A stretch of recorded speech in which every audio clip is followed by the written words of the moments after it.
This particular panel talk is on zero waste and living a more sustainable lifestyle. We have an incredible panel here that I'm very shortly about to introduce to you. And it's a topic very close to my heart personally. This year I did Plastic Free July. For me, trying to be more and more sustainable is just constantly at the forefront of my mind, and almost to the point where it's anxiety inducing. So I would want to know how I can do things in a better way, in an easier way. I called in three of the best to basically talk about that, which is very exciting. So first of all, I'm going to introduce to you Serena. Serena is the founder of Vegans of London, Eco Mom, basically Mother Earth. You could just introduce yourself a little bit and talk about what you do. I run Vegans of London. We basically showcase vegan food and lifestyle around London, and then I blog about sustainable parenting, so everything low waste, everything vegan, and trying to kind of make the most of the lessons that I'm learning. Is that going to look funny? Anything goes to that box? Can you hear at the back? I feel like it is dead. Yes. Elimination, I worked it out. Basically just sharing the lessons that I'm learning along the way, if whoever wants to join along and learn about being a sustainable parent, vegan parent. Thank you very much. And next up we have Hannah, who is the founder of Greener Habits, which is a wonderful store, and I'm going to let you tell all about it. And she's new to Walthamstow, so local. Hello. Yes, I run Serena Habits Co, which is an online store as well as an actual physical store now. So we have a shop in Crate on St James's Street near the Green Grill, and we will be turning it into a actual bulk shop, so you can come and shop for all your essentials, including food, because that was something that I wasn't doing online, and trying to help Walthamstow go a little bit more plastic free and eco-friendly. And last but certainly not least, we have Bill from Stow Diary, who is a proper local and has put together some incredible tips and info on food waste as well. So I'm Bill. I run a local blog, which is where I first met the Green Grill boys. I'm also slightly obsessed by food waste, so I've got some food waste tips to talk to you about, and also a local food rescue project run by the wonderful Hornbeam Cafe that I'm going to tell you about later on too. Lovely. So I think we will get stuck right in with that, Bill, if that's all right with you. About half an hour ago on our Instagram, we posted a series of pictures about different food waste topics. So if you guys are on Instagram, if you look into that now, and it should be on Facebook as well, so rather than printing out loads of paper to give you some information, we thought we would get it all done electronically for you and everybody else. And Bill will be running through those different topics quickly now for you. So lock into your phones. The only time we're allowed to use them in this rest of this talk. I'm doing the same, so I can remember what I said. I thought I'd start off by just giving you kind of some of the facts that kind of got me interested in the whole food waste topic. So across the UK, it's estimated that about 10 million tonnes of food are wasted every single year, which equates to about £20 billion and 25 million tonnes of greenhouse gases. So the numbers are incredible. Out of that 10 million tonnes, over 7 million tonnes are wasted at home. So we're not talking supermarkets or wholesale, we're talking about stuff that people are throwing away from home. And kind of to put that into context, that's 9 Wembley stadiums full of food that could have been eaten. That's 40 million wheelie bins full of stuff that people could have, that could have gone to help someone that needed food. And the kind of, looking at the types of food that are wasted, every year over 24 million slices of edible bread go in the bin. We've got over 4 million potatoes, 1.2 million tomatoes, 86,000 lettuces. So the numbers are incredible, the amount of stuff that goes to waste, just from people either not looking at the food they've got in the house, not storing it properly. It's kind of incredible. And this is kind of the facts that got me interested in food waste, along with being involved with the food rescue project at the Hornbeam, which I'll talk about in a bit. And I decided to try and do something about that. I'm by no means an expert, I should say, but I found some stuff that really helped me to reduce the amount of food that I was wasting at home, and they're kind of the tips that I'm going to share with you guys today. He says story as he looks at Instagram. So the first thing that really helped me is basically don't overshop. Because if you overshop, you're going to have two issues. Firstly, you're not going to eat the food that you buy. Secondly, you're going to end up stuffing your fridge so full, you're not going to remember what's in there. And what's going to happen is you're going to look in your fridge one day and there's going to be this like massive Franken cauliflower lurking at the back that's probably growing legs and it's going to start wandering off on its own. And by that point, it's too late to do anything about it. So really, what you want to be doing is doing more with less, not just keep buying stuff in the hope that you're going to use it. The next thing, and this is talked about quite a lot, is really not paying attention to use-by dates and sell-by dates and that kind of stuff. Sell-by dates are dates designed for supermarkets to know when they think a product is going to be its best. A sell-by date does not mean you can't eat it. A sell-by date does not mean that food has gone off. It's just a guideline for the shop. The best way to look at food, if it smells okay and it looks okay, it's probably going to be okay. You know, we can all kind of see when food's gone off. And I can tell, I mean, we've got Anne from the Hornbeam Centre with us this evening as well. And another volunteer, Julian, who's one of my fellow food rescue volunteers. And when we collect food from supermarkets that we redistribute, it's all food that's gone past its sell-by, but there's nothing wrong with it. It would have gone into a skip, and it's just incredible to look at that food and think, the only reason this is going to waste is because someone's put a date on the packet that says, this is when it's gone by its best, and it's just a crying shame. So treat any date you see on a food label with a pinch of salt. The next thing I would say is think about storage. It's quite tempting to stick everything in the fridge, but some stuff will actually survive better if you keep it out of the fridge. So for example, potatoes, onions, tomatoes, if you keep them in a dark cupboard, they're going to last much longer than they do if you put them in the fridge. Likewise, when you're loading your fridge, try not to stuff stuff right to the back, because fridges have a drain down the back to take the excess water away. If you stuff stuff right to the back, they're going to get wet, they're going to rot, and they're not going to last as long. So if you keep everything slightly away from the back of your fridge, it's going to do much better for you. And then you've got also kind of the sciencey stuff. Some food produces ethylene gas, which will encourage other food to ripen quicker. So, for example, if you have avocados near your spuds are going to go off quicker than if they're kept separately. So storing some food separate from others is going to help you to keep it in top condition for longer. I should say I talk a lot, so if I'm going over just throw something at me. This is my big thing, and you're going to probably think I'm a bit odd because my combination of leftovers I eat can sometimes be a bit off the wall, but you really need to love your leftovers. When you've got food left over, think about taking it for lunch the next day. I do quite a lot of experimental stuff with my food. I've discovered things like, I really like mashed potato sandwiches with vegan mayo or ketchup on them. Sounds odd, I know, but honestly, it really does the trick. Other weird things that I've discovered. I once had some kale left over from dinner, decided to put it in a sandwich box with like some chopped up mushrooms, tomatoes and stuff like that. It actually makes a really nice cold salad. So, be kind of creative with the stuff that you've got left over and really do embrace your leftovers. Now, the other thing you really need to do, we've all got fridge freezers at home, particularly the freezer part. Build a relationship with your freezer. Talk to it, understand it, love it, because your freezer can help you reduce your food waste. And what you want to do when you're freezing food is make sure you label it, right? Because we've all done it, I've definitely done this, where I've been rifling through the freezer trying to find something to eat, and I have nondescript boxes that may be chili, maybe spaghetti bolognese, maybe a bit of pea mint shepherd's pie that I made. Who the hell knows? If you label your boxes and put a date on, you've got a much better chance of actually using the food that you've frozen because you actually know what's in the box. The other thing with freezing food, if you get takeaway and you've got them in the little plastic containers, those things make great freezing stuff because they're just the right size for your freezer and they're pretty much a perfect portion size. So save those things, don't put them in the bin, and use them to put your frozen food in. I'm going to sound a bit like your mum. Try planning ahead. I know it's really boring. No one wants to think about what they're going to eat on Friday, on a Monday night, but by doing a little bit of planning, again, it can help to reduce what you're doing. Even really simple things, like if you know you're going to be out at the Green Grill on Tuesday and Wednesday night, and that you're not going to be eating at home, reduce the amount of food you're buying, because you don't need to buy the food if you're not in the house to eat it. So if you know you're not going to be there, just cut out some of the food you're bringing in. I kind of live by this, embrace imperfection.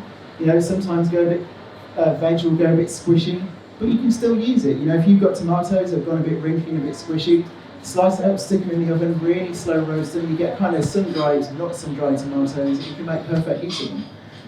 Wrinkly parsnips roast perfectly well, they're fine. So just because something isn't entirely as beautiful as it might have been doesn't mean you can't use it. I really like dogs, so excuse me. Dog started Something else that you can try, and this I've been experimenting with over this year, is rehydrating stuff if it's gone a bit wrinkly. So like if you've got asparagus in your fridge and it's starting to look like Skeletor's fingers because it's gone all wrinkly, chop the base off, stick it in a glass of water, leave it overnight, it's probably going to be okay the next day. It's never going to look as perfect as it did in the shop, but it makes it usable again. You can also do similar things with kind of tops of vegetables. So if you cut the top of an onion off or the top of a beetroot off, stick them in a saucer of water, you'll grow your own mini salad, you can stick it on your plate as a garnish. So again, you're making the food work a little bit harder for you. Blimey, I do go on, don't I? The next one, which I'll come on to a bit more detail, actually I'll do that one last. So what I'm going to do is talk about bread. So bread is the single most wasted food in the UK. So over 24 million slices every single year go into the bin. And I think bread is one of those things that a lot of us buy because we just assume we're going to need it and then we end up not eating it. So again, think about what you're buying. If you're really not going to make yourself sandwiches for lunch, don't bother buying yourself a big old loaf of bread that you're going to put in the bin. If you do have bread that looks like it's going over, think about doing something with it. You know, crumb it up, freeze the crumbs so you can use it for something later in the year. Freeze the slices individually. Bread freezes really, really well. Freeze it individually, so the next time you need to make toast, you can just pull 2 slices out of the freezer. There you go, and you're good to go. The other thing with bread, and this comes on to my final point, is kind of donating the food. So if you've got stuff that you genuinely can't use, give it to somebody who can. And if you do a bit of research locally, you will find all kinds of organisations that will absolutely take your waste food off your hands. Things like bread. I could give you a list of at least 5 organisations locally in Walthamstow that will take loaves of bread off your hands at the drop of a hat. We've got a homeless shelter, which I also volunteer at. We're always short of bread for breakfast. We've got the Good Deeds Hub, we've got the Food Rescue Project at the Hornbeam. Every time we get bread donated by supermarkets, it goes like wildfire. So if you've got something, find a local charity that may be able to take that off your hands, because that food is very much needed. And I think the Food Rescue Project at the Hornbeam has really helped me to kind of see how much that food can be used. To give you a bit of background over that, so the Hornbeam Centre, and when did the Food Rescue Project start? I think it's been part of the Hornbeam Centre for many years, but this one really started last year, September. So the Food Rescue Project does a few things. There's a community kitchen where some of the food is used to create meals for people who can pay what they can afford to eat that food. We also have a distribution network. So being an environmental centre, all of the collections and deliveries that we do for the Food Rescue Project are done by bike. So people like me and Julian are out in the streets, probably in a slightly unsafe manner, with rucksacks strapped to us and bags hanging off our arms with pastries and bread and potatoes all over the place. We have one team of volunteers that go out in the morning and collects food from the supermarkets. We have another team of volunteers in the evenings who then deliver that out to the people who need it. And we deliver to food banks, homeless shelters, soup kitchens. So really we're trying to, as well as producing food at home, we're trying to work with local organisations to get that food into the mouths of people who need it. So if you have stuff, there's definitely people out there who will take it.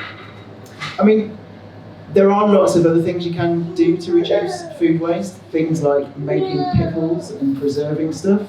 But if, like me, you're likely to burn the kitchen down if you attempt to do that, you don't have to get that complicated. Reducing food waste can actually be really simple, just by thinking about what you're doing, improving your storage, and just kind of being sensible about it. And I guess that's what I would say.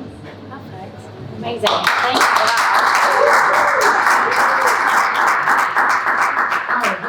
Thank you so much for that. Do you want to do some question? Well, I was going to say save them for the later, but if you want to ask for specific food waste questions now. So you spoke about combining different fruits and you're making other stuff go quicker. Where can we find? I can just talk louder if you want. You can go really loud if you want. Please don't. You spoke about how by combining certain fruits it can make stuff go off quicker. Where can we find a document or something online that can tell us what should we combine? I actually have a really useful link that kind of lists which foods should and shouldn't be stored together, so I can send that to you and you please do. can We'll send it distribute out to people that want to know. Yeah, perfect. There will be an opportunity at the end to ask any questions as well, so make sure you've got some ready. So I'm just going to get cracking with some of my own questions. First of all, kind of getting to grips with the topic of zero waste. Obviously, it is it's a hot topic in the media at the moment. Everyone's becoming much more conscious of it. We're seeing it in fashion, we're seeing it in food, we're seeing it in so many different industries. But how, in our current state, how realistic do you think it is to become truly zero waste? Is that something that's actually achievable as a concept? I kind of pass it to everyone who wants to get stuck in. So I don't see zero waste as something that is actually possible in our current system. I look at the word and the movement and the term zero waste as more of an ideal, because none of us can actually be zero waste. It's literally impossible. We all poo, for example, but no. Apart from you, Robbie. But no, I just see it as one of these words, a label that people like to use to identify with, but it's not currently possible. We live in a system where waste is created so we spend more money. The way that society is built right now is not to support living a sustainable waste-free lifestyle. That's not what capitalism is about, if you want to get deep about it. But it's, I think there's too much pressure on people to be zero waste and to be perfect. But actually, there's a responsibility on both sides, which is the system, the government, and big corporations and supermarkets and all that. And there's an individual responsibility, and those two things are very separate. So what we can do as an individual will make a difference, but it isn't going to change the entire system. It will chip away at it, because obviously these big companies jump on demand. So if people want plastic-free vegetables and fruits, they're going to start doing that. But it's going to be a slow change. We really need these bigger companies to change their ways. As individuals, one of the best things we can just do is spend wisely, only buy what you need, support small businesses who are trying to be the change, and don't put too much pressure on yourselves. Little simple changes that you can do, for example, buying a water bottle, they do make a difference. So do the things you can do, and just be aware that, yeah, it's a term, it's a label, it's a movement, but it is not something that is actually possible. It's not in the way the system is currently set out. Yeah, I agree. I always go back to that quote. I don't remember who said it, but that we don't need a million people doing zero waste perfectly. We need that's not correct. Yes, we need a million people doing it we correctly. Got that wrong. We don't need a few people doing it perfectly. We need lots of people doing it imperfectly. That's the one. So everyone just taking small steps. Every time someone kind of says to me or labels me as like a zero waste mum, I'm like, no, definitely not zero waste, but low waste, sure. But it's, as you said, impossible in this society to be completely zero waste. Yeah, not that much to add. I mean, other than we don't live in a zero waste world, so it's difficult to do it. I think you just have to do your best, and it's not maybe as hard as you think. You know, just small actions can make a difference, like the Good Deeds on Bikes thing we do, the Hornbeam. That's kind of micro volunteering, because it doesn't take that much time over that day, but it's actually making a difference. So it's a very small action that's having a considerable impact. So, you know, do your best and don't beat yourself up if stuff goes a bit wrong. Thank you very much. Individually, what was your introduction into the concept of kind of low impact living? And was it like a light bulb moment, like, wow, we need to change this? Or was it kind of like a slow burner, introducing stuff in? Mine was a light bulb moment. Mine was, I didn't know it at the time, but it's what sowed the seed and made me jump into all of this. So my mother is from Malaysia, and a lot of our family is over there. And I was sat in a kitchen with my auntie and my grandmother, my cousin and my mum, and my auntie asked me how much my top was, and it was like something that I just wear once or twice, and it was like £36. So I converted it to her currency, and she was like, oh, that's a lot of money. And to me it was just a cheap thing that I'd wear a couple of times. And as she was doing this, I asked her, as she asked me, I asked her what she was doing, and she was sewing. And she was sewing my grandmother's old underwear that was a bit broken. No, sorry. she was sewing my husband's old underwear that was broken to pass to my grandmother to wear.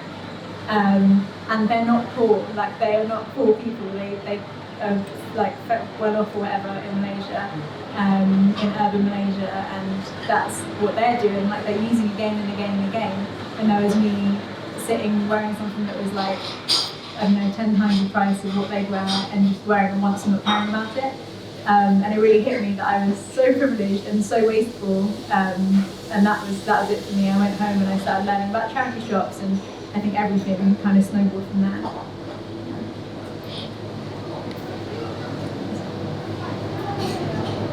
I don't know, I don't have an exact moment that I remember knowing I need to change my lifestyle. I think mine was a trickle. So for a long time I'd been using a reusable water bottle and conscious of not using plastic bags, but I thought that was enough. And a couple of years ago I went to Bali on a trip. I was already vegan as well, and I'd already made that connection that, you know, we need to be mindful of what we buy and buying less and buying ethical. But what I didn't make the connection with, actually yeah, maybe Bali was the click moment, was the amount of disposable single-use plastic that was actually in the ocean and in the rivers. And I was I'm not even kidding, in the rainy season in Bali, the river was just full of plastic that went straight into the sea, and the waves crashing on the beach were full of plastic. I went swimming and I could see underneath plastic bags everywhere, sanitary towels, nappies. I mean, nobody wants to go swimming with a tampon with them in the sea, unless you're wearing it. But nobody wants that. Nobody wants that in the sea. And animals were being impacted by it. And I started looking into it more. The damage. I'm sure everybody's seen that, the video of the turtle with the straw in its nose. And that was where it all changed for me, and that's actually where the whole idea of my shop, Greener Habits, came from, is that I was starting to make all these changes, but it was actually really hard. It was hard to find things plastic free, it was hard to find things that came without any kind of packaging, or weren't coated in things that were unnecessary. It was hard to find a bamboo toothbrush a couple of years back. Now it's quite easy actually. So that's why I started the store, to try and help other people make the changes easier than I had. But yeah, it's just seeing the devastating impact we're having on the environment, really. Yeah, I mean, again, for me, I think it was definitely a trickle, but the thing that started me off on the path was when I went vegan. So I went vegan for the animals, but then did lots of research about how the world was, living a different way, and I started looking at, that I started with the environmental impact of animal agriculture, and that got me looking at plastics and zero waste and all of that kind of stuff. And I guess it was like a rabbit hole from that point of making that decision of going further down that road, and just realising just how bad things were and what we could potentially do to try and make things better. Perfect. Thank you very much for those answers. So, kind of a few more specific questions. So I wanted to ask you how you already kind of started within that lifestyle, but then became a mama about 18 months ago? Yeah, perfect. Was that a difficult transition for you, or was it like quite a natural way to be able to bring like low impact living in, or was it harder as a mother? I thought it was going to be easy, but it was actually really difficult.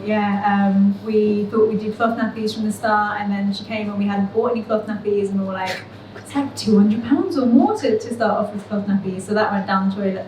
Literally went down the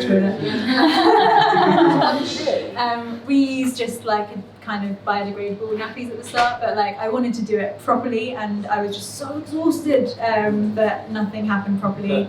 At one point, I even went to Tesco, like bleary-eyed, and bought like some non-biodegradable like nappy bags to put them in. And every time I used them, I was like, "What am I doing?" And I used like 5 of them, and I was like, "I can't do this." So yeah, it wasn't easy. I thought it would be easier than it was. Now, it's really easy. Like now we do cloth nappies, and now we don't use much like disposable stuff. And like I always have snacks for her that aren't packaged and all of that, and it's a lot easier now. But to begin with, it was slow, and it was a slow process. It's just building habits, really. Yeah. She's calling me now. And would you also say that initially for you and also for you guys, would you say there's more of a cost associated with low impact living? Because I think like as well, also with like the vegan question, a lot of people say, oh, it can be more expensive. With low impact living, can it be? Because you're having to buy the alternatives, or are there kind of ways around that? I think if you want it as convenient, well, as pretty much as convenient as the disposable stuff, then it is going to be expensive. But if you go old school, like it's going to be cheaper. So, you know, if you use the stuff you already have, if you use your plastic containers instead of going out and buying really nice fancy steel containers, if you just use the cups that you have at home for your kid instead of buying new ones, all of that. I know people, I don't know personally, but on Instagram I've seen people make the cloth nappies themselves, just a piece of cloth and a pin, and that's what my mum didn't even have nappies at all. Yeah, but obviously we want the convenience now. We're used to the convenience, and we want a good substitute for that convenience. So then we buy the nappies with the Velcro and the poppers and all that. That's what I've got, and it is more expensive, but it's the compromise. I guess it depends what you can afford and what you can afford with your time and your money and your energy. I would say that it can be more expensive, as you said, but I also think like a lot of I agree with Serena, you definitely don't need to go out and buy a fancy stainless steel container or a reusable cup. You can use a jam jar, you can use what you've got at home. In my shop, actually, I'm encouraging people to bring their own containers for refills. I'm not really going to be selling bottles and jars because they already exist in the system. You can use the bottles you have at home that you had very washing up liquid in, or Ecover laundry detergent. You can bring those bottles back and use them. What I would say though that we need to get out of the mindset of is that disposable is cheap up front, but the long-term cost of using disposable sanitary towels, disposable tampons, disposable nappies is actually going to rack up a huge bill over time in comparison to you buying a moon cup, buying 20 cloth sanitary towels, buying your set of reusable nappies. What's also great as well is that in Walthamstow and a lot of the towns across London now, you've got cloth nappy libraries. So if you have got a friend or if yourself, it's a cloth nappy library. But Walthamstow have it, and it's lovely, run by one lady. It's basically voluntary. She goes to people's houses with sets of disposable nappies, reusable nappies that they can try out, and she does swaps as well. So you do nappy swaps. A bit like clothes swaps, a bit like that kind of thing. Can't really do that with sanitary towels, I don't think.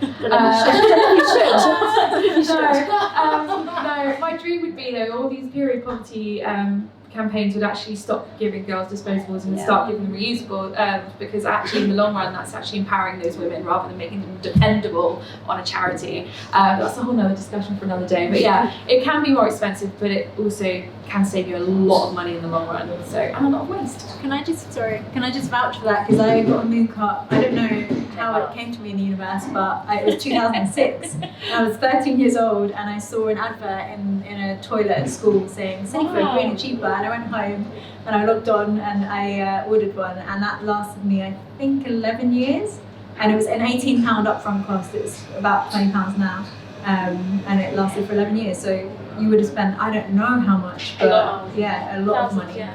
I think it's £300 and something a year that women on average spend on their period.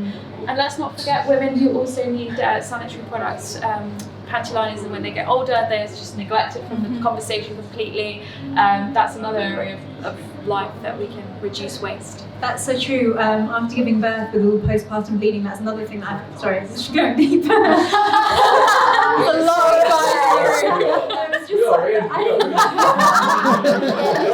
Listen up. I didn't know, no one told me how much bleeding there would be, right? So I'm thinking, I can just use cloth pads for that, and like that doesn't work. And I went out and I was wearing these like kind of semi-incontinence, like whatever, big thick pads, and they don't exist in a reusable form. And yeah, I've been thinking about this recently, doing like an Instagram post or whatever on postpartum bleeding care, but I don't actually have an answer. Like there needs to be an answer. We need to find an answer. Yeah, we need to find an answer. We're going to make a thick pad. Exactly. Oh yeah. What was the question? Postpartum bleeding. Where do you put your moon cup? I mean, I'll give it a No more shots, Rory. You literally did it. shop. Oh. Sorry. Is it more expensive to live a sustainable lifestyle than to not? Basically. I think anything can be more expensive if you put the effort into making it more expensive. You just have to think about what you're doing. As you said, if you reuse stuff, things become cheaper in the long run. Excuse the terminology. I have something called a nut shelf at home, which is a shelf full of nuts and seeds and stuff like that. And every jar I have on there was a former mayo jar, or it had something else in it. It just gets washed out and reused for something else. So in the long term, I've saved myself a fortune by not having to buy containers to keep my stuff in. So you can make it cheaper if you try.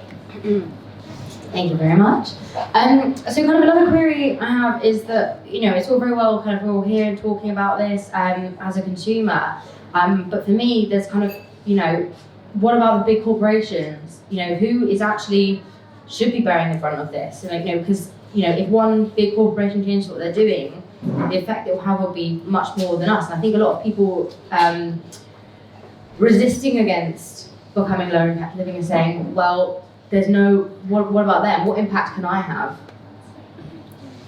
It's not really a question, more of a statement.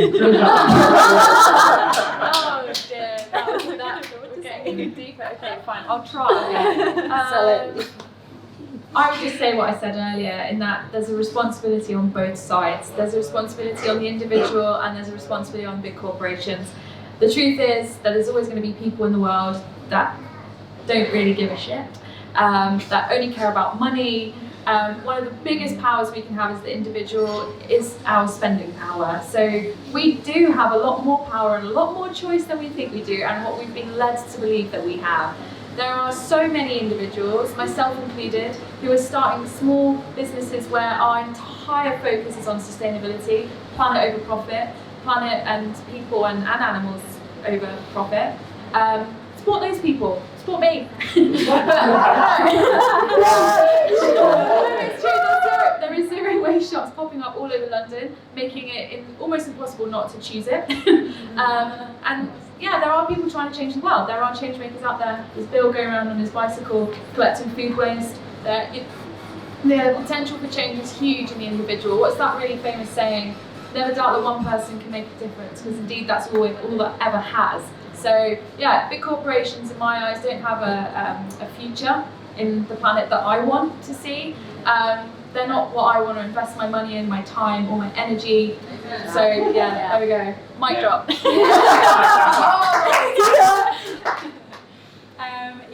I agree that we can all make a difference. I think that consumers need to continue putting pressure on these big brands. Me and Claudia, my friend, went into H&M the other day and we decided to try something called changing room activism. So I took like a board. I took a board with me. I didn't do it in front of the staff. I went into the changing room. I wore 2 pieces of clothing. One of them was from H&M Conscious. I don't know if you've heard of H&M Conscious. It's like their organic range. It's all greenwashed. They're wonderful. So I wore that, and then I wore like a kind of polyester, like glittery thing. And the first board said, if this is conscious, and then the second one said, then what is this? So it's just asking them and then tagging them and then trying to get people to share it. And like, I'm one person doing that, but if all of us could do that, it would be so cool just to try and put more and more pressure on these big brands, because they do see it, especially when you're wearing their clothes. So all of us can do a little bit. It does make a big difference. And I think, especially when you say, I am a customer, or I am in your shop, like, answer me, tell me who made my clothes, tell me publish the lowest wage that you pay. That's a new like fashion revolution thing. Yeah. Start asking brands, what is the lowest wage that you pay any member in your supply chain, any staff member in your supply chain, which is a big question that I don't think many of them will answer.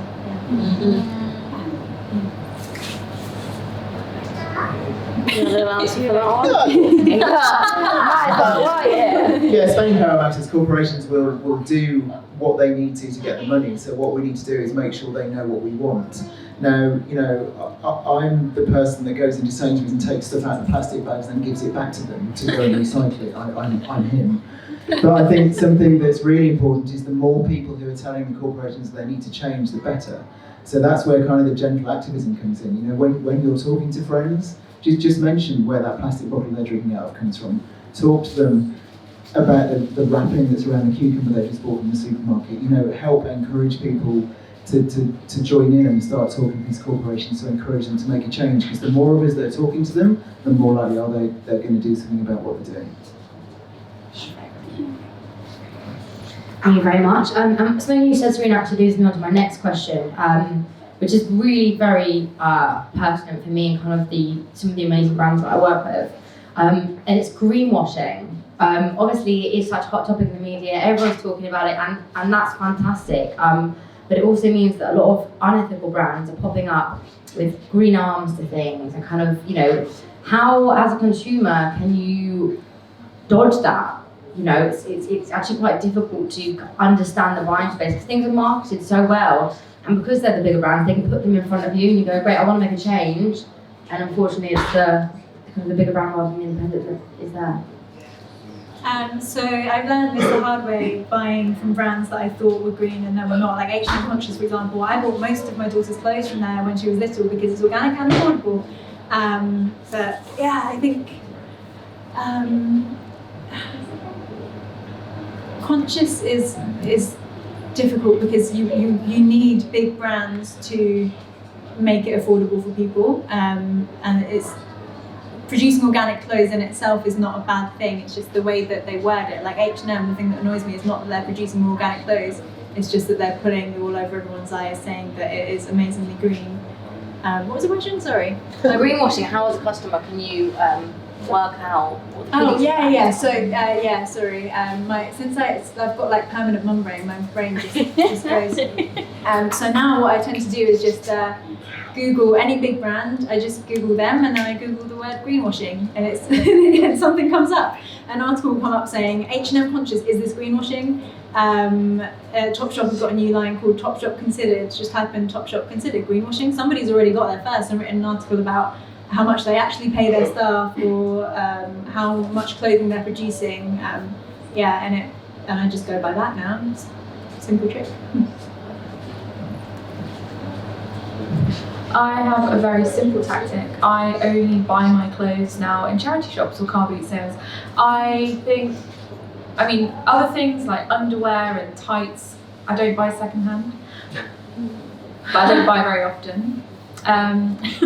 So yeah, I think for me, there's so much already in the system, there's so much in existence.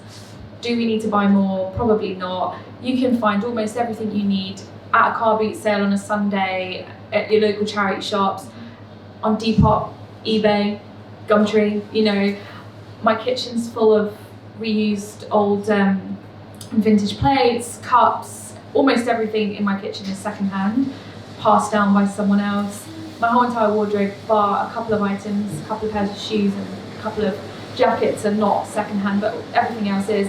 In fact, I don't even know if I bought anything new this year. I didn't last year. I think I bought one pair of dungarees, and that was it, which I didn't even buy. I got vouchers for. So yeah, you can just find so much amazing quality clothing. You just don't need to even buy new. Like, that would be my argument. It has more of a story then as well. There's more of a story to it when you go and when you found it in a charity shop when it's been passed to you, I think. Yeah, I mean, I got this top for free, and my skirt I got for £1 the other week at Pimlico Car Boot. And this is what I mean about sustainability not being expensive, actually, and being cheaper. Yeah. Is that I don't spend any money on clothes. I either get them swapped with friends, you know, someone's chucking out, having a clear out, I'll go and have a look, have a dig round. I've got stuff from dumpsters, I'm not ashamed of it. I'm not. You find perfectly good stuff like photo frames, or someone's just chucked out a chair that's vintage and wooden and beautiful. My whole entire shop actually is made of used scaffold boards, and my counter's made of 2 old doors I found in a skip. It's possible, like, people are chucking out gold, like, literally. So yeah, rummage around. There's nothing more fun than going to a thrift store and rooting around and finding a bit of treasure.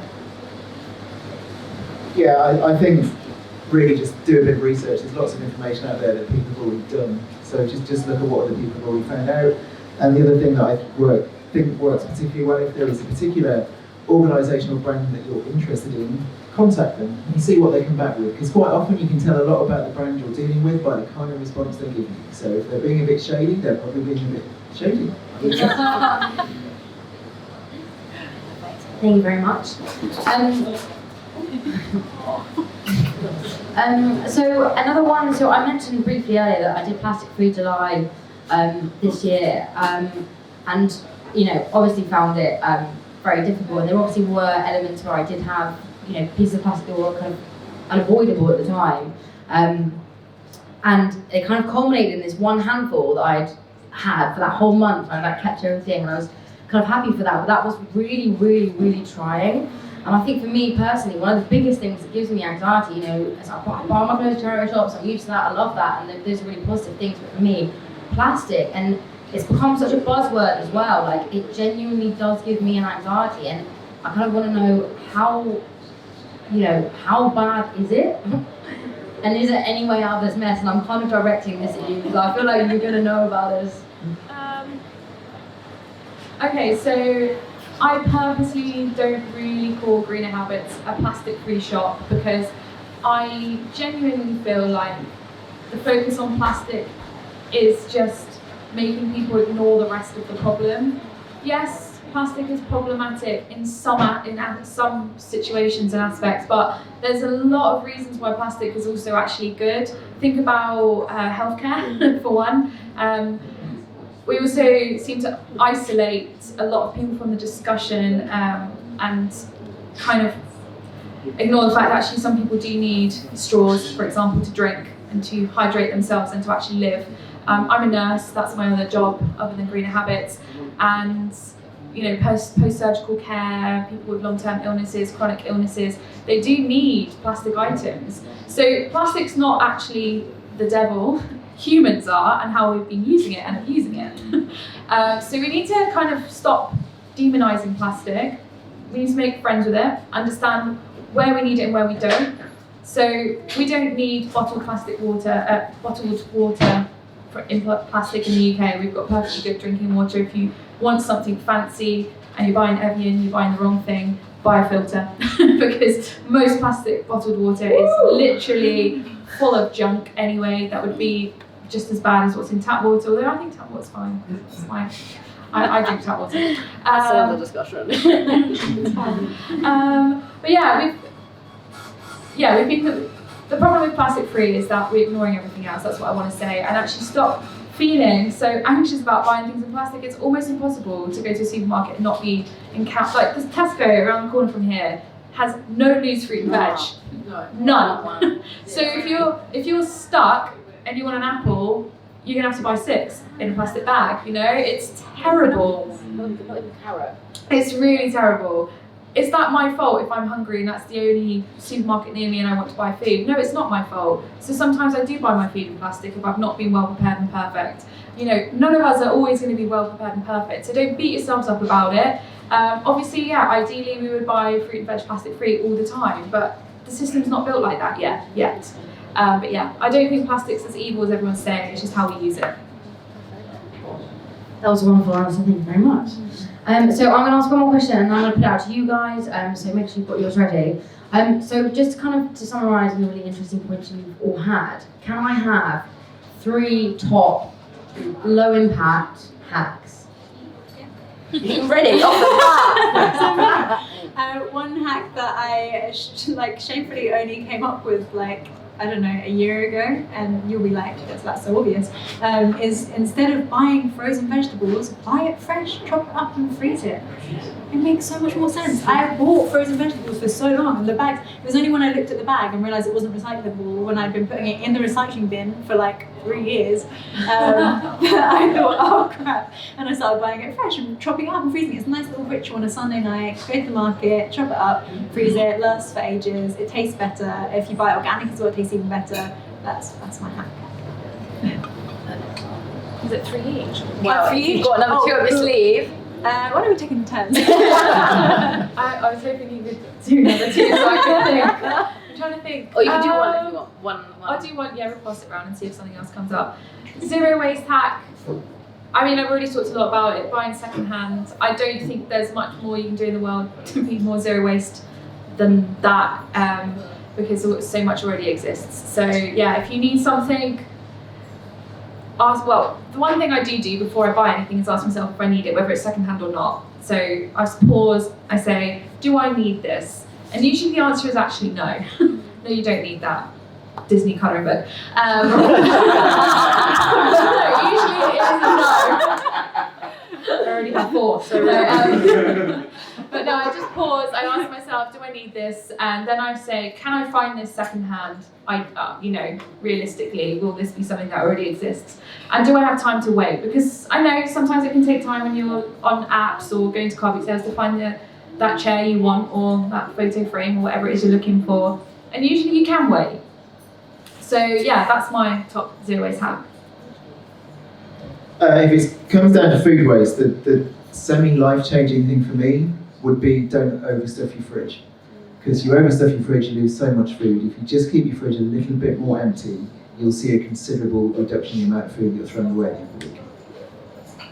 Thought for another one? Another big thing for me was learning to not use paper towels. It was something that I only stopped buying, I don't know, again, like a year ago or so, and realising that you can just use tea towels. Wow, like that's so obvious. Kitchen towel. Yeah, just a kitchen towel, and you can just wash it. Especially now that I have to wash like so much laundry now that I've got a daughter. Like I'm washing, I don't know, twice a week or whatever, and I can just use loads of tea towels. It doesn't even have to be tea towels. Old clothes that are like really past it that the charity shop won't even want, that you're hoping to recycle. Sometimes they can't be recycled because they're a mixed fabric or whatever. You can just chop them up and use them as rags. I now just have a pile of rags in like every room that are just in a nice little square, and every time she throws up or she lays on the floor or anything happens, I just grab one of those, and I don't use paper towels, and it feels so good because they come in plastic as well. Yeah, that's So, true. yeah. That's cool. Okay. No pressure if not. Wait for the other one. There we go. Don't try and do everything. Doing something is doing something. So don't be alarmed if you're not changing the world with every step that you take. Making small changes is going to make a difference. So, go with what you can do. Yes. I thought of another one as well. Here we go, rolling off the tongue. Use what you've already got. So don't rush out to buy fancy stainless steel containers. I know we spoke about this already, but I really do think that it's important to use what you've got. Don't feel pressured because on Instagram, whatever influencers shoving more stainless steel straws in your face, and you think, oh, I need that one because it's collapsible. No, you don't. You don't need it. So yeah, just use what you've got and then buy as you go to replace, and it won't be an expensive change for you. One little thing to add to that, I completely agree. I think we've made the same some of the points there. I bought at some point a stainless steel lunchbox because I knew that I liked the look of it so much that I would actually bother taking it out. So I think there is a space for it, kind of. Yeah. Logically, no, like I should just use the plastic stuff that I already have, but that actually spurred me to take it out with me every time because I love the look of it. So I think there's kind of an argument for people if you do want to buy it. I don't know, like if it's really going to help you make sure that you do it and do it zero waste or low waste, then sometimes it can be worth getting. That's all I'd add. I agree actually. I have 2 reusable cups for this reason. My guilt. Thank you very much, guys. Can I get some questions? Okay, straight up.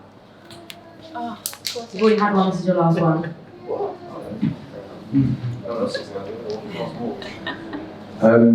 So I looked into making my own toothpaste and then found that the stuff that you need to make the toothpaste comes in plastic. So in terms of hacks, how can we make things like deodorant and toothpaste without having waste from the stuff to make the stuff that you want to cut down? Stop using everything. Who has deodorant anyway? Everyone brushes their teeth. Don't brush your teeth, just chew a stick. That's actually a thing in some cultures. They have a special stick that you chew, which I actually think is probably healthier for us. Is it sugarcane? That can't be good for your tea. Wow, okay, right. So I can't remember who the book was by. Is she the zero waste lady? So she made a really good point. When you're going zero waste, you might feel inclined that you need to do everything yourself, DIY recipes, cooking from scratch, which is great. But with the DIY recipes and stuff like that, there can be a lot of waste because you're buying it in small amounts. Unless you're near a zero waste shop that sells all the ingredients, in which case you can rest assured that you can buy what you need. I don't have all the ingredients. I don't have everything yet, but I don't know what ingredients in toothpaste are. I've never tried to make my own. But there's already people doing that kind of thing. So I would say, unless you're really, really fixated and want to make your own, I must make my own. It's the quantities that are going to be the problem. So there are, like, I know the Soapery, for example, you can buy ingredients in bulk and they take the containers back, but you don't want 25 kilograms of whatever it is. You just don't want that. So that can be the hard part. So I would look at if there's anywhere locally to you that does do that, zero waste. So in London we've got an abundance of zero waste shops, Bulk Market in Hackney, Restore Refill, mine as well. I'll be selling some DIY beauty products. I'm trying to buy it from there because you know then that they're buying it in the big containers that will be reused. But don't put pressure on yourselves to make things DIY, and if there is more waste, look into companies that are making it already. A lot of the companies that are making it already as well take their jars back, so there is that circular thing. So look into companies that are doing that, and if you're worried that companies are buying in products that there's a lot of waste involved in, just ask them, do you get your containers reused? How do you buy your products? You know, if they are, like you said earlier, Bill, if they've got nothing to hide, they'll tell you everything. If they're not shady, they'll tell you everything. But yeah, it's a hard one to be DIY in small quantities. It is difficult. Have I got another question? Anyone? Yeah. Yeah. Well, two I couldn't help but hear about. One about the bread and the plastic. Shall I go with just like, because I got two, because it's like two individual questions. You just far away. Far away, cool, great. We used to do this really terrible thing, me and my family, when it comes to bread. I regret to say, but it was whenever we found a mold like on the bread, we would just throw the whole loaf away, and that is part of like, you know, wasting bread and everything. But then we found out, well, the reason that was because either we left it in the cupboard, or we just left it out of the bread bin. And then when we put it in the fridge, we were like, well, it's fine. Like, even when it goes by its expiry date, I mean, granted, it still won't be good for you, especially if you leave it in there that long. But, you know, you wouldn't find any mold. But my question about that is, because it's possible to put bread in the fridge, as long as you don't shove it in the bag, like you said. But if you do find a mold, or on bread, or like tomato, or anything, you don't necessarily have to throw the whole thing away. And is it possible to keep bread in the fridge, even though in the case of tomatoes, if you put them in the cupboard, there's a chance that they won't go moldy. So I'm just trying to understand, like, how does that work exactly? So just like, yeah, I mean, if that makes sense. Well, yeah, I think so. So, I mean, with regards to stuff going mouldy, it kind of comes back to that, you know, embrace imperfections. You have to be a little bit sensible. You know, if something's gone completely green and it's looking a bit like the Incredible Hulk, probably best not to eat it. If when you look at your bread, you've got a couple of slices that are not looking great at the front, but when you look through the rest of the loaf, the rest of it looks okay. Again, if it looks okay, if it smells okay, it probably is. And you have to do the same with vegetables. You know, I'm a bit of a I'm a bit brutal in the kitchen. You know, if I find potatoes with bits of black bits in them, I'll dig them out as long as the rest of the veg looks okay. You know, just digging it out. If you're going to mash it, it doesn't really matter what it looks like. So if it's covered in holes where you pick the bad bits out, it's still going to taste okay once you mash it. So it's about being sensible and, you know, not putting yourself at risk, obviously, but being sensible and looking at the food you've got and seeing what you can do with it, from my point of view. You got a question? Oh, yeah. And my other one was in regards to plastic, because I've worked at a cinema now for 7 years, and we do recycling, but we don't do a lot of plastics. And I've always asked, like, my manager, don't you think it would be possible, because even when they come in to help, we should recycle more plastic, like, if it's possible. And then they would always say, no, we can't do that, because the company we ship these recyclables off, they won't accept plastic. And I couldn't believe that. I was just like, well, what about everything else? You know, where plastic is being dumped and wasted? Because, I mean, I do think it's BS that you can't recycle plastic, but what is it possible first of all? And so yeah, that's possibly it really. Is it possible to recycle more plastic, especially at like a big major entertainment venue like a cinema or like I don't know, a bar or anywhere like that? That is always against the idea. So it's definitely possible to recycle more plastic, or is there something else that they're referring to that maybe they're not telling us? I mean, so there's that. Okay. So in regards to plastic recycling, there are some types of plastic that can't be recycled. So without knowing exactly what the plastic was, I mean, they've got numbers on, haven't they? And you can look up in your local council if certain plastics are recyclable or not. There's a lot of food packaging plastic, the ones that's crunchy and like bounces back. You can't recycle that kind of anywhere, as far as I'm aware. Unless I'm wrong. No. Yeah, as far as I know, that kind of crunchy recycling, that crunchy packaging is not recyclable. So it might be a case of they don't recycle that specific plastic that is in your cinema. I would probably, if it was me in the cinema environment, I would probably see if there was a way of getting whatever it is they're buying without the plastic wrap. I don't know what it is. What is it that? For like leftover M&Ms or Rebels. Oh, you're talking about wrappers. So Yeah.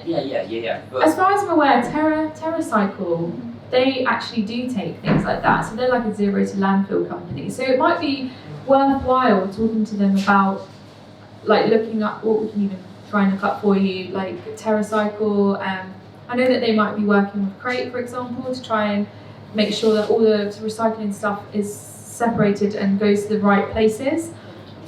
But yeah, it can be really difficult because obviously consumers want to come in and buy these snacks to watch their movie with. So yeah, I think you try and tackle it maybe from management and talk to them about the other possibilities of working with TerraCycle, or wouldn't it be great if they went back to the old days where they had like pick and mix and paper bags in the cinema and just popcorn?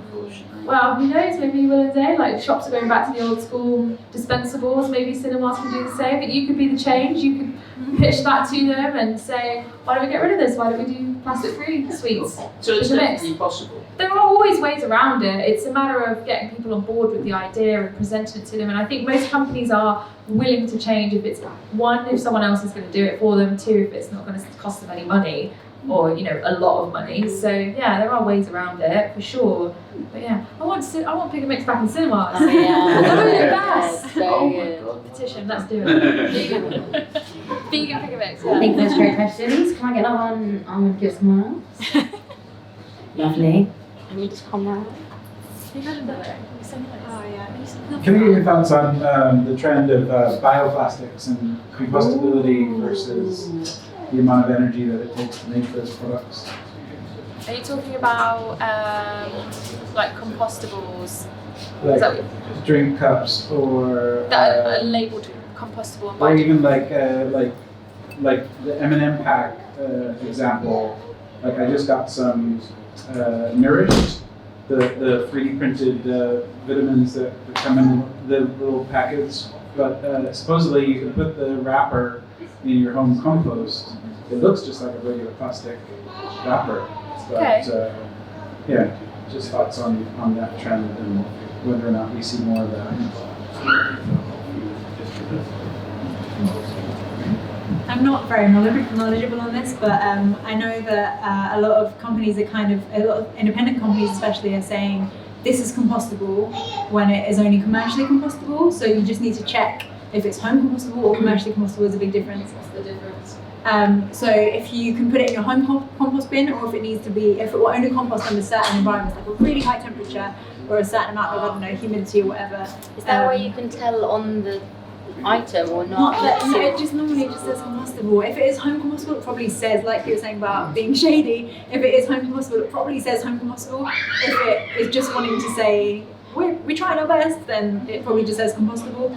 Yeah, I don't have an answer to your question, but just be aware of, or you can write to the company. I've done that before. I've said, excuse me, is this or when I'm in a restaurant, they'll say, oh, it's okay, you can use our spoon because it's compostable. And I'll say, oh, is it commercially compostable or home compostable? And they always look at me like, don't ask difficult questions. And I say, I don't want a spoon, thank you. Yeah, I don't have an answer, but that's just a point to make note of. I had a thought then. I did have a thought and now it's gone. It was about whether it's biodegradable or not, or compostable, right? So the resources that go into making that, is that what you were asking?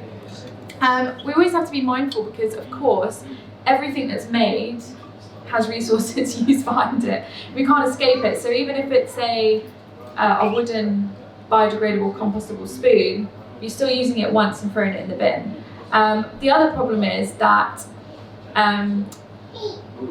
when you get given, so the coffee shops, for example, you get given a compostable cup. Most of them are actually commercially compostable. I've had this discussion with a few coffee shops who were like, but we've got compostable. And then I looked up the company that they're buying them from, and actually they're commercially compostable. But as you say, it doesn't say anywhere on the cup that it's commercially compostable. But then the other problem is that if you watch everybody that has one of those cups and what they do with it at the end, do you think they'd take that home and try and compost it? No, they all go in the bin. So they're in the wrong place. It's a compostable cup that's now ended up in a recycling bin. You've now contaminated that recycling bin. And the problem keeps going round. So all this waste is just being churned around, it's in the wrong place, nobody knows what to do with it. I think these words, compostable, biodegradable, bioplastic, blah, blah, blah, are just confusing people even more. It confuses me. I don't know what each one means all the time. As you said, I'm not a professional in this. I would say go reusable where you can. Go for things that are in paper bags over plastic. Go for things that, just look more natural and more transparent with the wording. Home compostable. Look for that.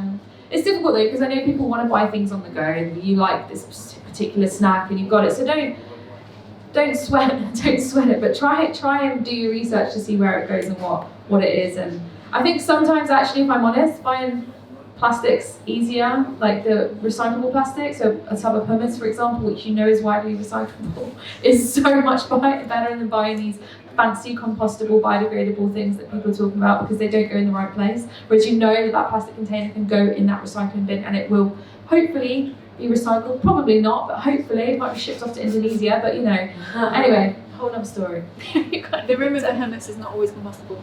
The rim, because it's crunchy. I know, it's so difficult, isn't it? So annoying. Yeah, I think for me the biggest problem with those compostable cups is people, as you say, people don't understand what they can do with them. It's kind of misleading. People think they can stick them in the recycle bin and then unfortunately put the wrong thing in the recycle bin, the council won't take anything, so actually you've ended up wasting everything that could be recycled because you put one wrong thing in the bin, so it's actually making the situation worse sometimes. And this is actually a perfect example of greenwashing that we were talking about earlier. It's enabling, isn't it? It's kind of enabling people to think that they are doing something good, and actually it's not necessarily the better. I think the kind of takeaway message on that is just keep reusing things and keep bringing out your own things to use instead of worrying whether it's a compostable plastic or not. Lovely, I've got another question. Yeah? We're going to get someone else.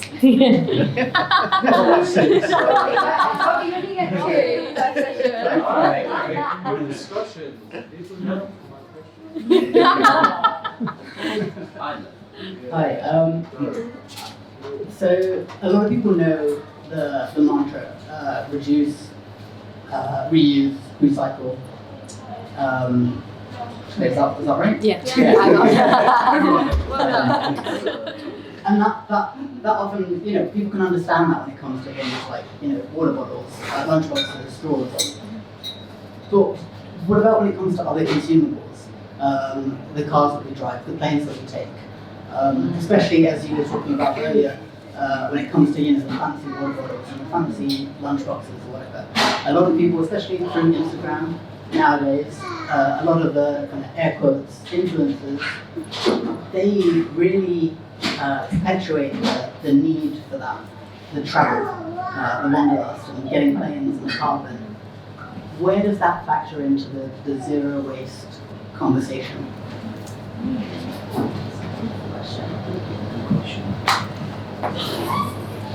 Again, I don't have a good answer for this because I've flown a few times this year, nothing like super long haul, but I know that the only thing that I've ever done like positive in that way is tried not to fly long haul several times a year. Like my family are in Malaysia, so like I go to see them, but I try not to go every year. And the other thing that I've done twice only so far is just the offsetting. You just go on a website and you can do carbon offsetting, which is not perfect by any means. And I don't really understand it. I just heard that it was good for Instagram, so I did it. Instagram. Yeah, exactly. I just Instagram did do it. it. Other people were doing it, and I thought I should probably carbon offset, but. It's a difficult one. I am a recovering hypocrite because I travelled a lot. Since the first time I went solo long haul was 17 years old to Tanzania, and I travelled every single year up until a year ago. I actually haven't taken a flight this year, and I've got none planned, and I only took one last year short haul because I was becoming more conscious, and I think it's a matter of becoming conscious of your actions and the consequences of those actions and the privilege that we have as well. I realised how privileged I was to do everything I was doing. There was people in the world that are suffering on the forefront of climate change right now. We are not experiencing that yet.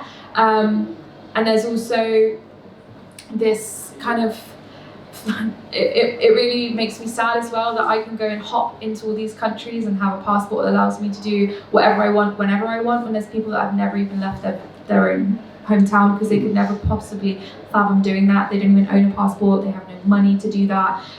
So it was a number of reasons that started to make me want to change my ways.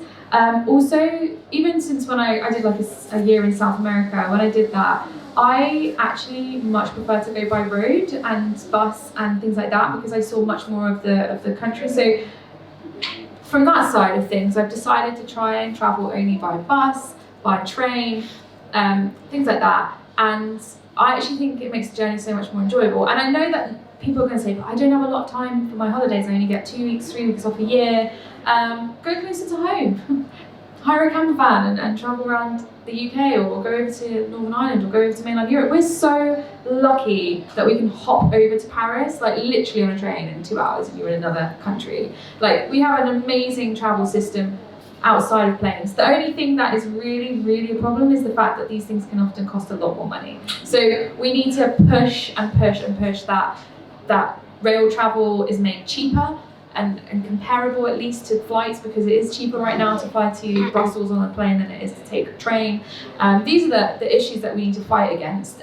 There's no reason to stop traveling. I mean, go follow Earth Wanderers. She travels the world by train and bus. She has been to everywhere. That girl has been everywhere, and she's making a point that it is possible to travel without flying.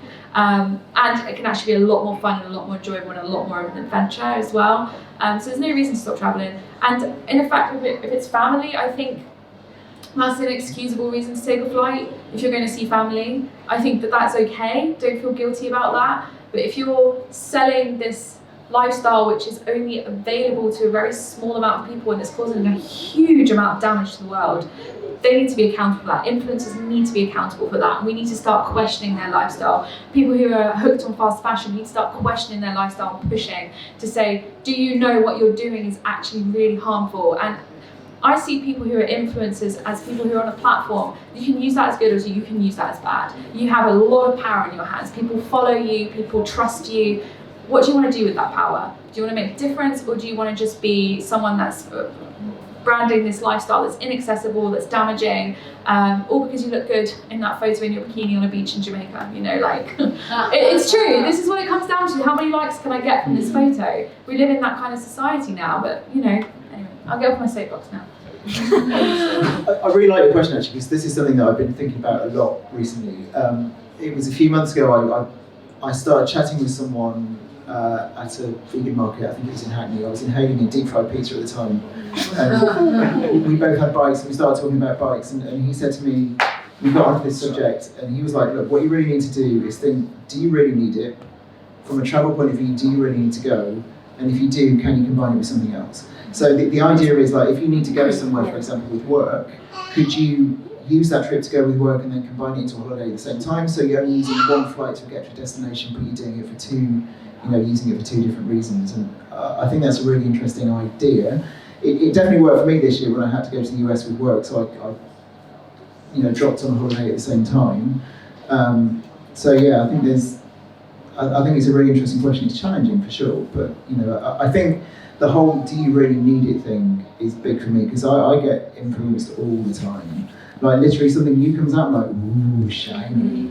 Especially stuff like phones. It's like, okay, the new one looks really nice, but actually, is it going to benefit me any more than the one that I've got? And in reality, the answer is probably no. I just want it, I don't need it. I'm going to go over to the back of this one. I'll come back.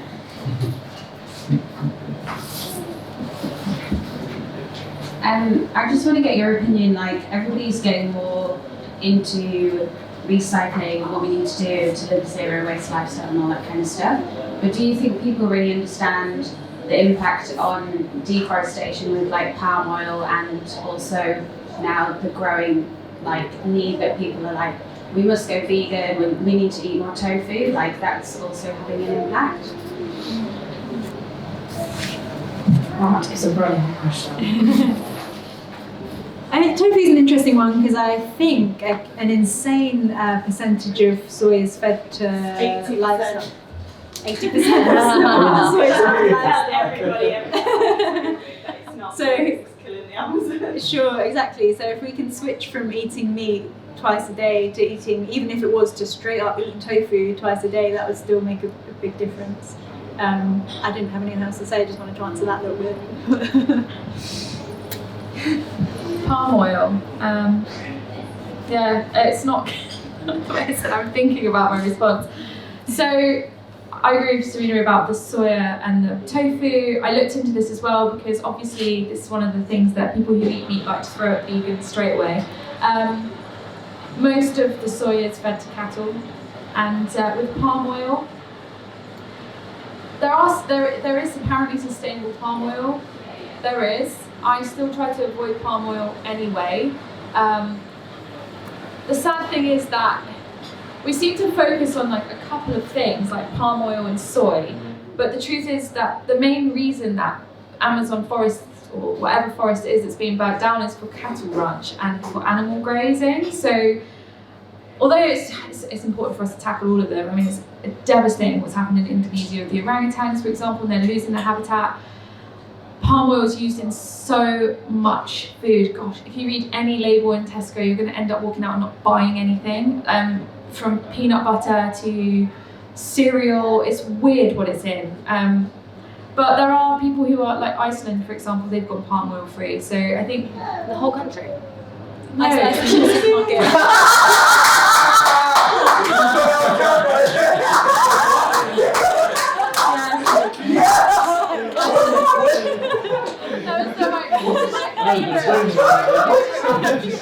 Yes! There actually is a country that's gone.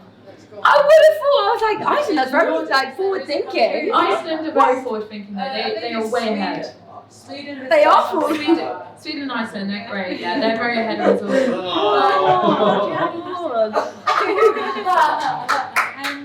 I guess what I would say is that ultimately everything has an impact. It doesn't matter what it is, whether it's a lettuce, a potato, everything takes resource, everything has an impact from the place it's grown to how it's delivered to the shops to how it's disposed of. So I think what we have to do is just do our very best that we can to reduce what we're doing with the stuff, because whatever we're eating, whatever we're consuming, that thing has had an impact on the planet, and we just have to manage it as best we can, I think. I'd like to add one more thing. Can I add, I'll pass it to you after, yeah.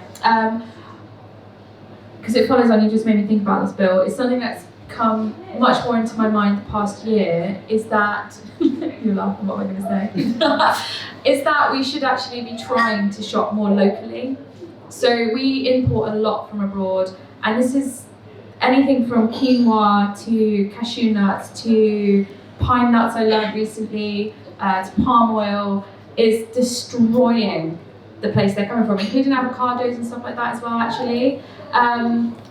I was so ignorant to this until this year. I was totally ignorant to my diet and what I was eating. I mean, I didn't even think about how weird it was. I could eat avocados all year round and strawberries all year round and whatever all year round. And I was so disconnected to what even grows in the UK naturally. So this is something I've been trying to teach myself. Cooking more from home with more local ingredients, learning what grows in what season. And it is hard work. We're not taught this in school. This should definitely be a part of education because we need to know this stuff. It's so important. We shouldn't be this ignorant to it. Well, I shouldn't be this ignorant to it. So yeah, trying to shop local, trying to buy seasonally, trying to cook from scratch when you can, cook in batch. I know that it's difficult, we live busy lives, we live in the city. If you can, cook in batches. I'm guilty of not always doing this and then trying to find a snack or a meal last minute. But yeah, if we move back to trying, and I actually want to make Greener Habits a place where most of the products do come from the UK, from oats to quinoa, because I know we grow quinoa in the UK now, which I didn't know until recently. I now know that rapeseed oil is a great alternative to cooking oils because it's grown in the UK and produced in the UK. So this is a great alternative if you want to avoid palm oil, you want to avoid olive oil and things like this. There are actually alternatives we've got right here in the UK. There's so much I just wasn't aware of, and it's just educating yourself and learning what we can use locally so that we don't even have to take that soya or that palm oil in the first place from that other country where it's having a devastating impact on their environment and the local people who can't then afford to buy these superfoods or these wonder foods that we decided we want, But yeah, probably that's something to say. There's 2 points on the palm oil front. I was speaking to a chef from Nigeria where they actually grow palm oil as well. And I think obviously everything about the palm oil in Indonesia has given palm oil a very bad name. But actually, palm oil in other countries actually, In abundance. yeah, people have got it in abundance. Actually, you've got economies built around it, and families are living and surviving off of it. And he actually said that because of everything that's going on in Indonesia, they're suffering massively because all the big companies no longer want to use their palm oil anymore because palm oil's got a negative connotation. And then also, maybe another question on the back of that is, if something says it's sustainable palm oil, is that a bad thing? Because if now everyone moves away from sustainable palm oil, they're going to start using a different sort of oil, which then might actually have that same effect of what palm oil had. So the issue with sustainable palm oil is just that in certain countries there might not be the same transparency that we expect here. So while a company might say that it's sustainable, we can't actually see what's going on on the ground. I am not completely anti-palm oil. My family in Malaysia actually owns a palm oil plantation, so I'm always a bit on the fence about it. I do think that one thing that we can do as consumers is if you notice that you've bought something, we always read the labels in the supermarket. If you've noticed that you bought something palm oil in, just write to the company, write to Tesco, write to the brand and just ask them, what can you tell me about your palm oil? Where did it come from? How is it produced? Imagine if we all did that. If every product that had palm oil in, they wouldn't be able to ignore us. Are there any certifications? Because I know, for example, if you want to look into a company, if you want to look for an ethical company, if you look for something called B Corp, it's a really difficult thing to get a really difficult accreditation for a company to get. It means that they are on the highest, basically, ethical standard and sustainable. Is there any other ones that you know of that it would be worth us looking out for as well? I don't know, but I do remember that on some packets it says certified sustainable palm oil, so look out for those, I guess, and then find out what certification that is, and then you can go with that. Just for palm oil? No, for products in general. We've got fair trade, or the Soil Association. Soil Association, yeah, that's a good one. That's the Soil Association for veg. It's for food. It's for food, beauty, and they've just done their first candles as well. So there's all sorts of things. Yeah, it's difficult to get. It's really hard to get that one. It's like the top of the top if you're looking at laundry products and stuff like that. So there's loads. I mean, on the spot. There's loads of them, but we can maybe compile a list and share it. GOTS for clothing as well. Yeah. What was that actually stand for? Something global organic. Something to organic. Something, yeah. Cotton. Perfect. And another question? And then I think after this we'll just have one more. Sorry, this isn't a question. It was just to add into the travel thing. and it's that when you go traveling, or you have to go to this part of the world because you're on your journey, like you were traveling a lot. Yeah. And like it came a bit from what you said though, when you said about combining things, and it's when you go on these journeys and you go to these other countries, it doesn't have to be about you. You can make it about the locals. You can make it about the farms that are there, about the local resources. You can go and volunteer. You can go and help. As especially people who come from the Western world who have really specialised skill sets, people who have worked in certain trades, people who can offer. It's not even just about money. But people who can offer their skills and their time to local residents who maybe need help. Maybe it's helping the children in schools to get better educations. Maybe it's helping them on farms. Whatever it is, you can always include that in your travel. It doesn't have to be an act of what a lot of people call selfishness. Because it's something I faced a lot when I've gone traveling, and I'm like, I feel terrible. But it's about what are you bringing back from that journey? What are you taking to that journey that helps others in the long run? And a little bit like the carbon offsetting thing, but in a more of a practical way, in a spiritual way as well, because it's it's not just about the yeah. I do have something to. So I didn't actually mention why I travelled. Every single travel trip I took, even South America, were all voluntary trips. But although it's formed the person I am now, and I worked in schools, I worked in farms, I did every single one of them. It was never a journey of I want a holiday. In fact, until I got into my mid-20s, I didn't really take a normal holiday, and then I started going to Greece because it's beautiful.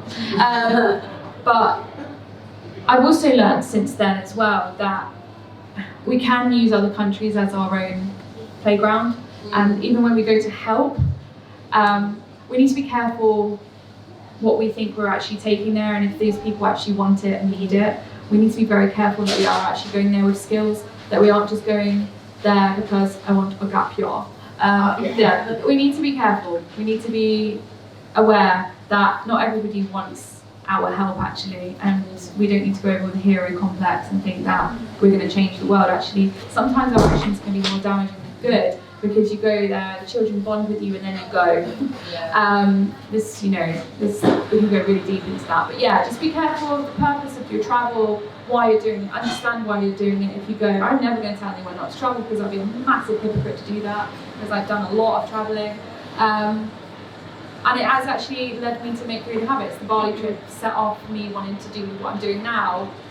Would I have done it if I hadn't had that trip? Maybe not. So yeah, good can come from travelling, and I like Bill saying about combining holiday with work trip, family visit with a holiday, that kind of thing. So maybe with, like some people trying to say reduce meat intake, try and reduce the flights you take. Start that way, see if you can travel in a different route, see if you can do it a different way.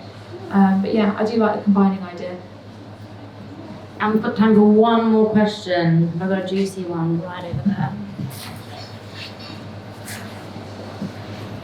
I was just wondering, we've spoken a lot about food and how we can reduce waste there. What your opinions are on the companies that have kind of sprung up in the past few years, like HelloFresh, Gusto, where they claim that they're there to reduce waste because they give you like specific meals and it's like the exact ingredients. I was just wondering what your opinions were on those. Something you have? Well, I think it's tricky, because those kind of companies, that they are going to cost you more because they're putting a lot of work into preparing those boxes.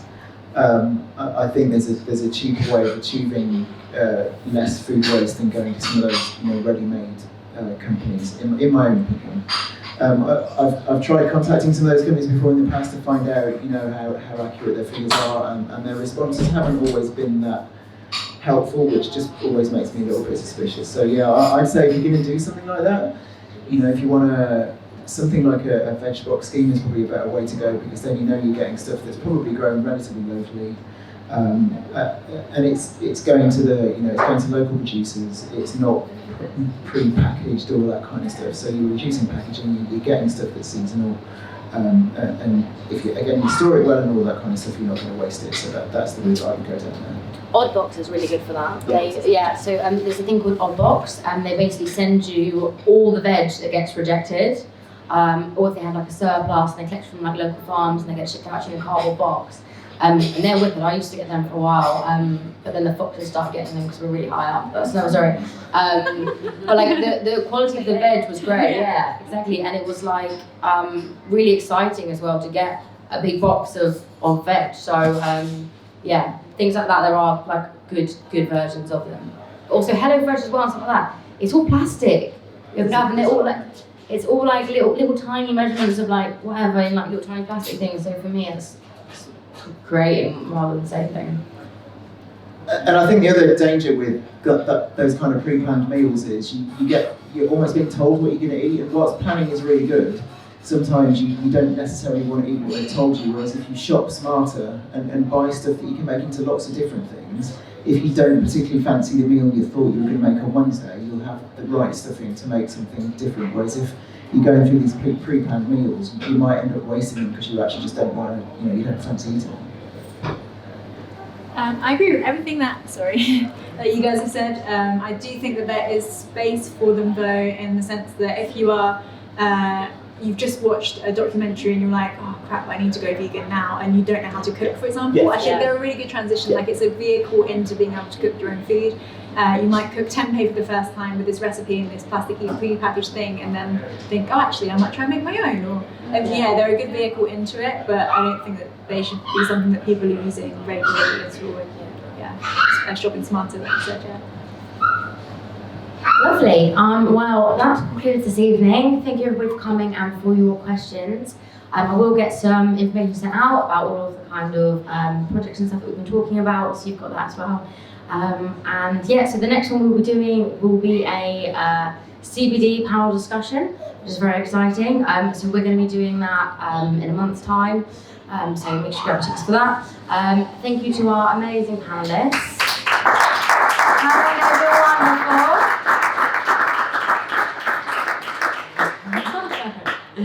And a big thank you to Quirky as well for giving us their space. And it is a little bit chilly. Next month we will have our spot back. But lovely. Thank you very much, guys.